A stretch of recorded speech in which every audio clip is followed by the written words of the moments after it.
Hi there. Thanks for coming to this 5-minute class. I'm Jennifer Croft and I'll be teaching you how to write a marketing plan. If you like this class, we have a lot of other classes as well as free resources available at www.5minuteclasses.com.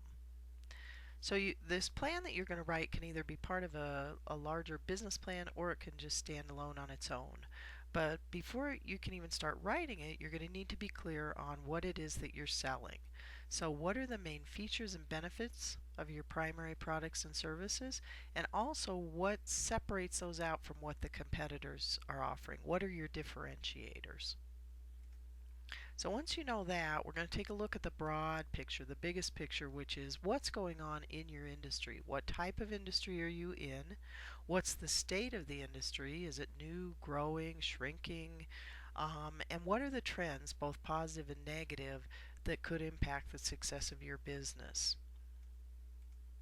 You're also going to want to look and see how much competition you'll have and how do you stack up against them. And these can be both direct competitors and direct and indirect competitors, other choices that your potential customers or clients have.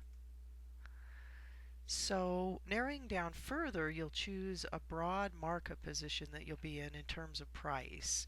And so in relation to what you're charging, what will you be offering? What level of quality will you be offering? And I've created 9 market positions. This isn't a magic number, but it's just a way to start looking at it.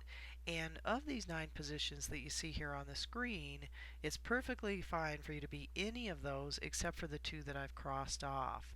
And the reason that you don't want to be low price, high quality is it's really hard to build a healthy business when you're essentially constantly subsidizing the quality of what you're offering to your customers and clients. And the other one that you can't be is high price, low quality unless you're some type of monopoly. Otherwise, people are not going to elect to pay for way more than what they're getting. But any of those other positions you'll want to would be fine, and you'll want to go ahead and choose where you fall. So once you understand that, you'll then move on to choosing a target market.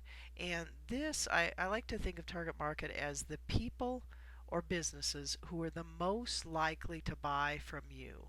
And so those can either be consumers or you may be selling business to business.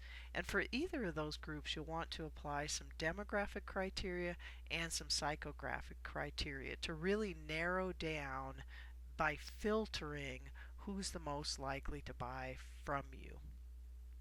Okay, so once you understand what you're selling and who your target market is, you'll then pick the top 3 to 5 types of marketing that you'll use. And this is out of dozens of types of marketing that are available for small businesses, but ideally you'll be able to narrow it down to the 3 to 5 that would work best for you. And those can be both offline types of marketing and online types of marketing.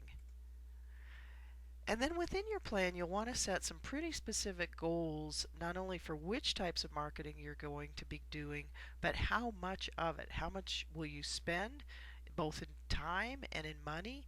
And then you're going to make some forecasting for how much new business that would bring in and how many reorders you would get from these marketing efforts. And finally, and this perhaps is the most important part of all, is you're going to want to test everything you do in small increments to see if it's working. And you're also going to want to track what types of results you're getting from that, both in terms of what actions people are taking. Are they calling? Are they emailing? Are they signing up for a free consultation? Are they asking for bids? And then also how many new customers will you get and how much new business will you get out of that. And again, the importance of testing and tracking is so that you can continually modify your marketing plan as you move on so that you get better and better at it.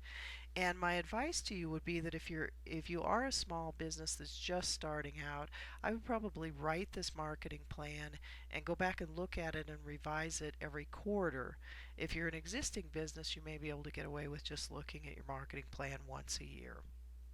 So following up to what we've learned here in this class, here are some good next steps you can take that relate to the marketing plan. And we've also got some worksheets you can use that'll make filling out a plan very easy. And finally, we have a free newsletter that you can sign up for by going to the website. And I really appreciate you coming to this class, and best of luck with your business.